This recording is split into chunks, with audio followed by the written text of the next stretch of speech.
health-related matter, but it has a twist of labor agitations in there because on the day government announced that they will be creating jobs, thousands of jobs, more than 2,000 graduate nurses have also announced that they're hitting the streets to protest the lack of employment opportunities for them. They are made up of unemployed registered midwives, psychiatric and general nurses, and they will stage their demonstration on Wednesday. They say government has not been able to post them to various health facilities across the country. President of the coalition, Adam Masahudu, disclosed this at a news conference organized by the group today in Accra. The group also denied claims by the Health Ministry that recent press release that it had directed all recruiting agencies to start the recruitment process of its members. Of health and the good people of Ghana, that as it stands now, the impending demonstration that is coming on, and there is no change of date or mind. We promise to carry out a peaceful demonstration devoid of violence, and the organizers are collaborating with the police to ensure that we have a successful demonstration. The coalition is made up of 2,241 registered general nurses, registered midwives, and registered psychiatric nurses, all bonded. The bond conditions did not only prohibit us from taking up a job elsewhere within 5 years of our training, but also compel government to guarantee our employment after training. It is very sad to note, after a successful completion of training about 2 years ago, we are still here talking about employment when we have been bonded and promised employment immediately after completion. We believe it is a deliberate plan of government to keep us at home and channel the resources that would have been used to pay our salaries into evidence-based electioneering campaign. If that is not the case, why is this development occurring in the last 1.5 years of this administration? On the 18th of January 2016, we wrote a letter on this issue to the Minister of Health and copied same to the Ghana Registered General Nurses and Midwives Association. Also, on the 19th of February 2016, a reminder was again written to the Minister of Health. The above notwithstanding, on the 29th of February 2016, another letter was served on the President, the Speaker of Parliament, Minister of Health, and the Parliamentary Committee on Health, but all fell on deaf ears. But for the Greater Accra Regional Police Command, we wouldn't have had the opportunity to speak with the Deputy Minister of Health. After we threatened demonstration, the result of the engagement was go and come, go and come. And we have realized that there is no plan of recruiting us by government. That's our decision to hit the street. In any case, why must we be writing letters and making follow-ups when someone is paid, giving V8 vehicle and other privileges to ensure that we get recruited after completion of school? So that's for the unemployed nurses and their concerns they're raising. But government says it has created thousands of jobs and there's more to come in the pipeline. Let's find out where these jobs are actually coming from and bringing the details as was issued in the statement by the Communications Minister, Edward Amane-Boamah, earlier today. Let me read some of the details for you right now. On some of the pages, it says that between 2013 and 2015, government through the Export Trade, Agriculture and Industrial Development Fund, EDIF, supported local industries to the tune of some 245.4 million. And this amount funded over 125 different projects in the pharmaceuticals, rice, shea nuts, poultry, and textiles industries, among others, thereby creating jobs for thousands of Ghanaians. We don't have the specific figure for what the thousands represents, but they also said that the Skills Development Fund implemented by COTVET has disbursed a total of 150 million Ghana cedis to 654 businesses, which have trained 93,600 people in vocational and technical skills across sectors of the economy, with a total of 43,485 businesses have also received support from under this fund, the Skills Development Fund. Now, the statement continues to say that the printing and distribution of over 100 million exercise books under the Free Exercise Books initiative has created some thousands of jobs since its inception in the year 2010. Now, the 100 million cedis worth of contracts for local printing of textbooks for schools will, in addition, create jobs for 4,000 people. Now, duties on importation of raw materials for printing of the textbooks have been removed as incentives. Additionally, in this statement, they also detailed that under the Free Zones Board, a total of 69 companies were established between 2013 and 2015, leading to the employment of over 16,000 people. Also, the Youth and Agriculture Program employed 23,000 youth in 2013, bringing the total number of young farmers in the program to 81,150. These are just some of the details in that 8-page document released by government on the jobs they've created. When you look through the document, a simple math will show you that the jobs created is well over 800,000. But does that represent what has been created over the time, and is that a fair reflection of what's happening? Well, the president of Imani Ghana, Franklin Kujo, wants us to interrogate these figures by government some more. We are living in interesting times, and interesting they are, because for now, the government seems to be very interested in the legacy it wants to leave. And because we've all been quibbling over this matter of unemployment and then the data, it appears as if they are taking a cue and then doing something about it. Now, it is incumbent upon you and I to be able to go all out there and verify the claims. Because one of the challenges we have in this part of our world is with data and the integrity of data. I can imagine that this may be something really significant in terms of responding to the charge, whether you've created employment or not. It may not be enough, it may not be detailed, but at least there's a first response to the charge that shows us what you've created. It is not for you and I, in the media space and in the research arena, to be able to verify the numbers, but in terms of the actuality, as in terms of the things that have been mentioned, as long as the extensions are happening, clearly there must be something that have been created. What we need to find out is the impact of the creation of these jobs. If we verify the numbers much later, then we can quantify exactly how beneficial they've been to the economy. So for me, for now, I'll say, well, kudos to the government for at least responding to the charge that shows the numbers.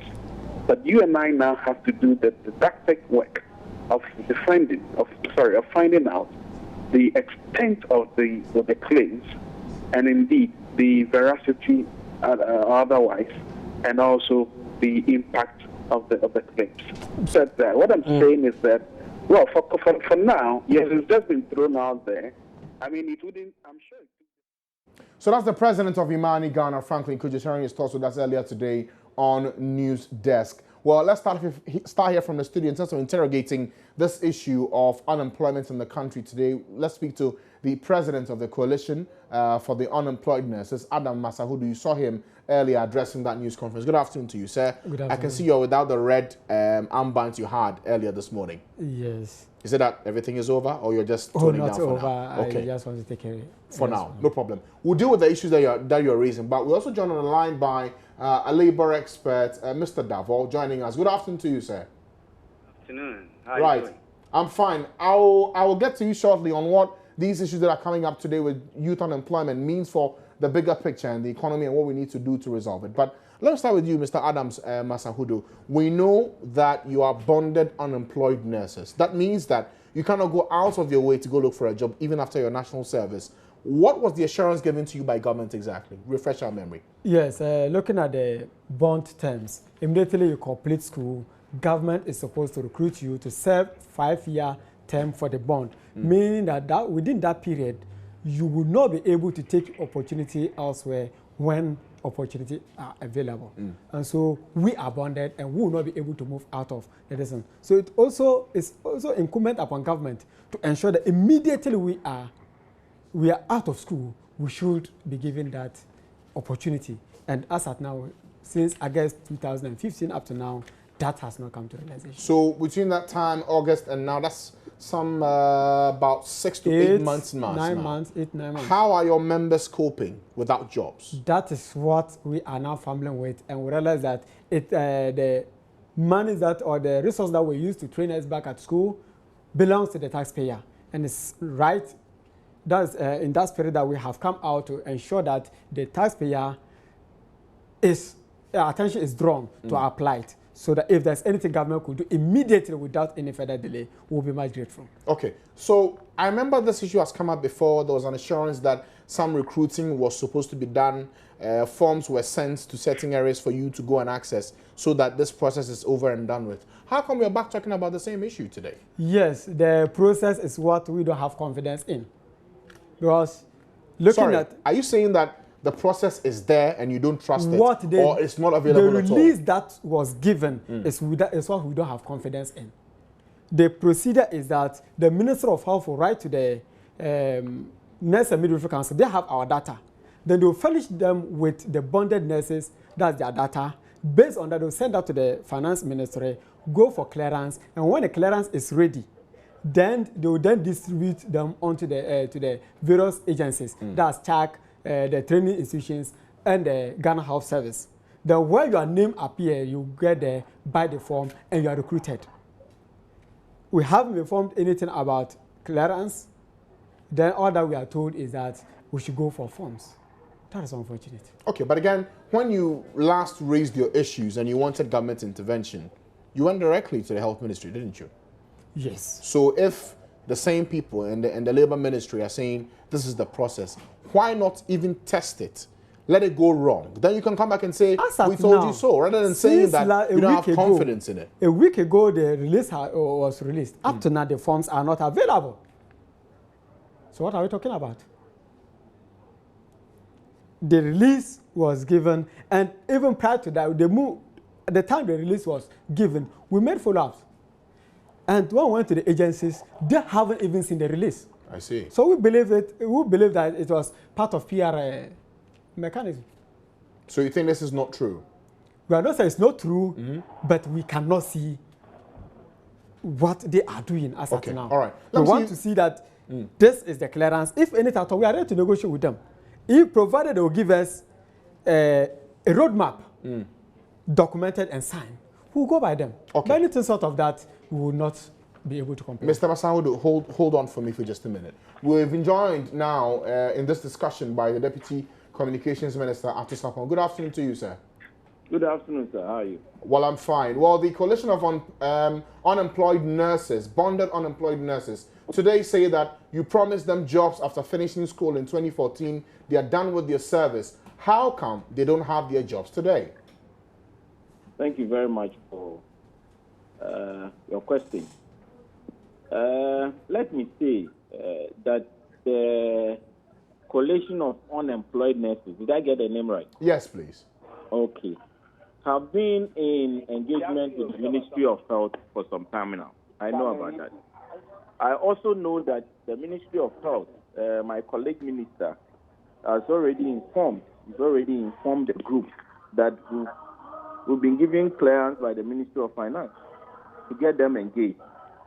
A little paperwork needs to be done, after which they will be fully engaged, hopefully in the next 3 to 4 weeks. 24 weeks, you say? Information I'm passing on, I'm sure it's information that they already know. So I don't know what exactly their problem is, but what I know is that the unemployment issue regarding the nurses has been sorted out. Okay, but you say that there's little paperwork to be done. Why should it take 24 weeks to get it completed? Oh, it's see, once you get the financial clearance, each of them will have to complete a form, get details and all of that into the system, and get properly engaged before their names could be rolled onto the national payroll. It's a process that we all go through. It used to be longer than that, but I'm sure that in the next 3 to 4 weeks, all the paperwork would be completed, and they'll have work doing. I don't really know what the challenge is, but this information that I have They have the same information. Indeed, I'm sure sometime this morning they met with the Deputy Minister for Health because he informed me he was going to meet with them. So I'm a bit confused what the issue is and what they are in the studio for. But okay, Mr. Sapong, briefly for me. The issue has been sorted. Okay, but you're saying that the process will take 24 weeks. Breaking that down, that is 6 months. Already they say they've been home for 8 months already. Weeks. I said within the next 3 to 4 weeks. 4 weeks, 1 month, you say? 4 weeks. It will be sorted out. Okay. The paperwork will be sorted out. All right. Let me just take a quick word from Mr. Masahudu, who is with the coalition, and then I'll come back to you for us to talk generally about the jobs that government has created, which you've itemized in that 8-page document you sent us today. Mr. Masahudu, the information we're getting from the Deputy Communications Minister is that you actually met the Deputy Health Minister this morning, and this matter has been resolved. Is that true? Yeah, it's this afternoon. I'm just from there to this studio. Actually, we met, and we couldn't come to conclusion. Why? The reason is that he is the one giving us a timeline. They could not give us a timeline. They only said we should be patient. They have gotten clearance and they work it out, and very soon. How very soon? Well, immediately. The Deputy Minister says we should not forget. We should not. Also, he is now saying that. But the Minister of Health, the Deputy Minister of Health that we met, he did not give us time frame, and which I demanded over there, and that is why some of us were not satisfied with the outcome of the meeting. And I pointed my frustrations out there. And when I placed that on the page, I could see that almost everybody on the page was also frustrated. So as a leader, I have no option other than to abide by that. Because earlier, this is not the first time we have been promised. Oh, clearance will be ready this time and that. Now we are being told it is ready. How true is that? We will not be able to determine. And how are we going to also hold them accountable if that failed? It is not there. When the time frame is not there. So all that we are demanding is that let's put A, B, and C on paper. Let them sign, we'll sign, and we'll put them on check.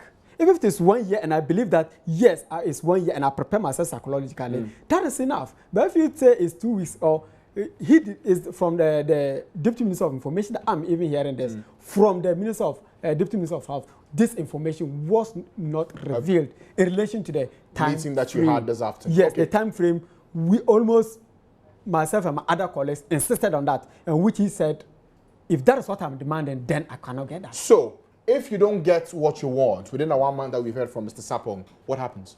We are not even waiting for the 1 month. Somebody paid for my service, my training. The person must know why I am not being recruited. And so we'll be hitting the street and we'll be presenting a petition to the president on the 27th of April. In spite of your meeting with the Deputy Health Minister today, you are going ahead with your demonstration? We are going ahead with the demonstration because we haven't come to conclusion. Okay, Mr. Sapong, you heard Mr. Masao. You said you are going ahead nonetheless. The agreement today was inconclusive. You were unable to give them a time frame, and they want even that time frame put in a document. Am I speaking with Francis? Yes, Francis? yes, Francis. Oh, here. okay, Francis. How are you, sir? I'm fine, sir. I don't think they have to hit the street because of this. They met with my colleague, Deputy Health Minister. I'm just providing them this information that the clearance that we're looking for from finance has been approved. The process has begun. In the next 3 to 4 weeks, they will be engaged, and and they'll have work to do. So I don't see why they want to hit the street, despite the assurances that we are giving them today. The assurance is coming from two quarters, from health, from communication. They said they want it on paper. Make it official, then they can all go back to bed and wait. The key bridge we needed to cross was getting financial clearance from the Ministry of Finance. That has been given. Once that bridge has been crossed, the rest is just doing the normal paperwork and getting them onto the system and getting them engaged. And let me assure them that that will be done. Within the next 3 to 4 weeks, that will be done. All right, Mr. Sapong. That's for the issue of the unpaid, the unemployed nurses, the coalition of unemployed nurses. But today, your ministry issued a statement detailing jobs that the government has created over the past 3 to 4 years. Just to sum it up for us, we didn't see the total figure. Could you tell us how many jobs have been created in total? The total figure, we are looking about in excess of 700,000. 700,000 jobs. In excess of 700,000, yes. Okay. Now, subjecting the 8-page document to some scrutiny, some groups like Imani Ghana have said that most of the jobs you've itemized in this document are seasonal jobs. They are not sustainable jobs that people can hold on to and contribute effectively to the economy. How do you respond to that? Francis, see, I've said many times that they are short, medium-term jobs that over time should lead to long-term jobs being created. If you look at the employment ecosystem, the business cycle, for example, within the construction areas, like we are putting up hospitals, we are putting up schools, we are constructing roads and all of that. In that grouping category, we've created something like a little over 400,000 jobs in that category. Once that ends, that cycle ends, another cycle of re-engagement begins, because then we'll need doctors, we'll need nurses, you need security men, you need drivers, you need all the support staff needed to run a typical hospital. An economy that's growing and therefore growing on the back of development means that once one sector is done or one area is done, there will be continuous job being created in construction, in other areas. So once Accra is done, for example, people will move to Volta, Eastern, Central, and all of that. And those people, the masons, the artisans, the electricians, the plumbers, and all of that, will continue to have jobs ongoing, on and on and on. That's the way it's supposed to be. Okay.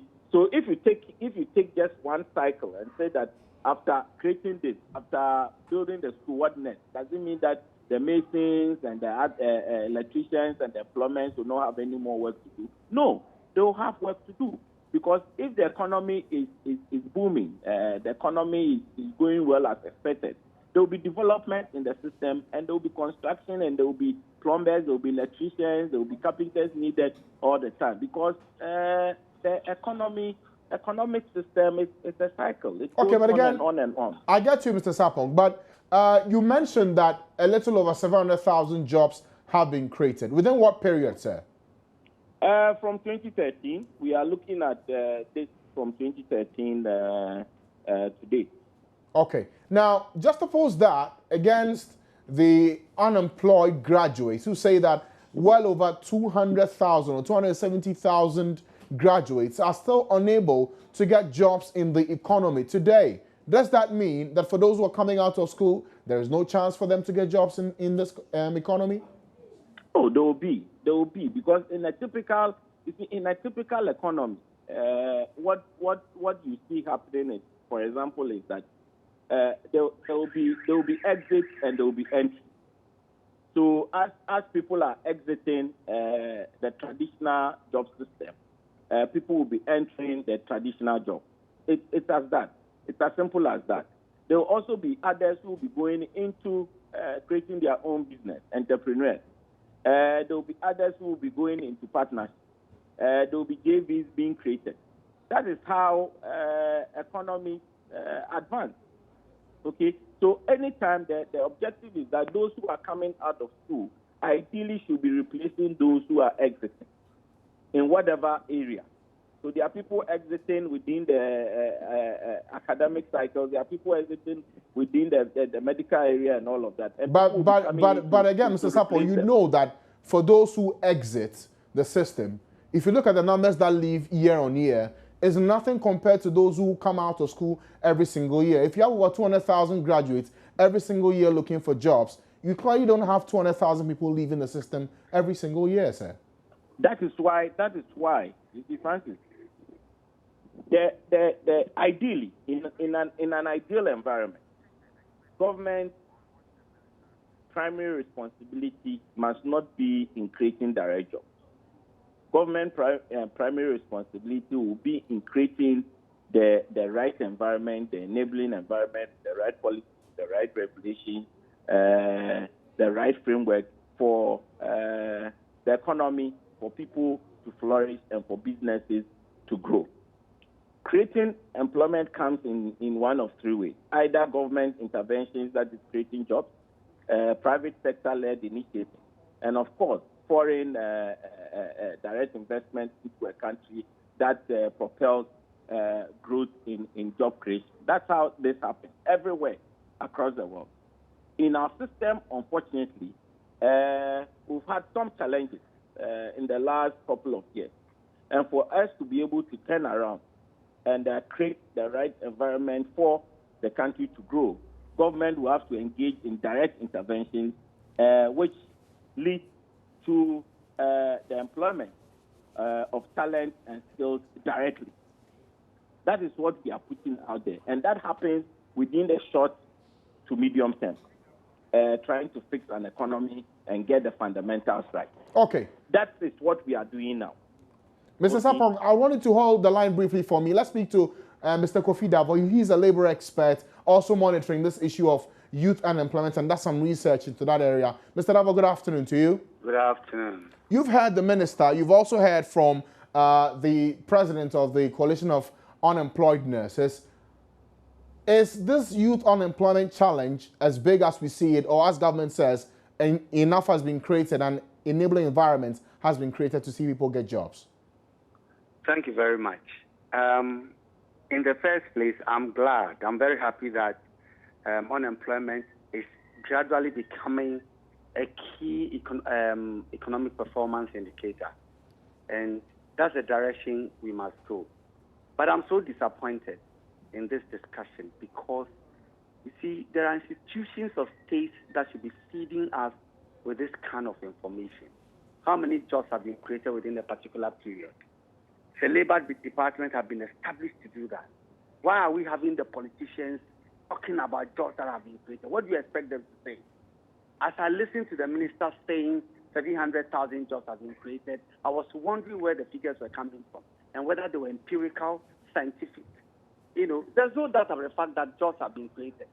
But then to begin to put figures on the number of jobs will require that some work has been done by professionals that is churning out these figures. And we have institutions that are supposed to be doing that. But again, sorry, Mr. Davaos, the government statement made it clear which areas these jobs are coming from. There's a systematic breakdown in the 8-page document. I don't have a problem with that, but what I'm saying is that there is an institution charged with, just like the rate of inflation. The statistical department is supposed to turn out the figures, whether good or bad. You know, and because the source is a source that nobody can argue about, it leaves little room for any political debate. Okay, so what I'm saying is that we must have that institutional capacity that tells us the number of jobs that has been created, and the information that is put out there to be so verifiable. Because you see, once the politician comes out to say it, he's not certainly going to say anything negative, and it's going to open up a whole new kind of debate as we are having now. Look, don't be surprised that other political parties are going to come out doubting these figures and rubbishing it because it is coming from government, whether it is true or not. So the point I am making here is that the institutions of state, if they do not have the capacity to work and bring out this information that would be empirical and credible, then we should begin to work at that. Towards that. But again, Mr. Davaos, let's look at the other matter here about whether or not the announcement of over 700,000 jobs is actually what it is. You are a labor relations expert. You've been monitoring the space for quite some time. Is this a fair number? Is that an accurate number to look at? And that's the crux of my argument. It is not scientifically based. How do I interrogate it? How was that figure arrived at? Where is the minister getting this figure from? I am not in any doubt that the infrastructure development alone is going to create thousands of jobs for Ghanaians. I'm not in doubt about that. But for us to begin to put specific figures on the number of jobs that have been created, to suggest to me that some scientific work has been done, and this should not be coming from the minister, unless the minister is taking his or her source from an institution that is charged with the capacity and the resource to bring out these figures. Okay, and that's the point I'm making. I will find it very difficult at this stage to believe that the 700,000 jobs is actually happening. Okay, let me get a quick reaction from Mr. Atusapong. Mr. Sapong, Mr. Davaos says the figure you've churned out of 700,000, is that empirical? How do we believe it? Where did you get the figures from? Francis, thank you. And, the figure that I'm giving you is in the statement that we issued. And you can go through the statement one by one, line by line, and try and tabulate the numbers that... No, but again, they're saying that much as you put it so for example, in your statement, for example, where is it coming from? We are saying that 200 jobs have been created. Is it true that 200 jobs have been created? The Atuabo gas factory, gas plant, we created 265 jobs. Is it true that we created 265 jobs? We've even gone ahead to articulate when the Semaphore expansion and all of that comes on stream, the number of jobs that we create. But that is not even part of the 724. Okay. Because we are looking at the absolute number in terms of actuals between 2013 and today. We have created 400,000 jobs within the construction sector, senior high schools that we are building, roads, hospitals, and all of that. And where are those numbers coming from, Mr. Sapong? It's based on numbers. Where is it coming from? Come again? Where are you getting the numbers from? Francis, you go for example to a Ridge Hospital, right, and find out how many people have been engaged in the construction of the Ridge Hospital. That is a number out there that you can easily verify. You go to the Legon Hospital and check. That's a number that you can verify. You go to the data center that's just across the State House, Parliament House, that we've been constructing. Okay, but Mr. Sapong, I hope you appreciate the point that's being made here, Mr. Sapong, because... We'll put all of this together. These are numbers that you can check. At all the agencies. Of course, I share the view. I share the view that there are institutions that have the mandate of turning up some of these numbers. But again, if these are numbers that's out there that can be verified, that we can put out, is he saying that we shouldn't put out that number? Because probably the labor officers that is for of doing it. I believe that we have to share. This is a number that we can share, a number that's verifiable, that can be shared. What's wrong with sharing that number?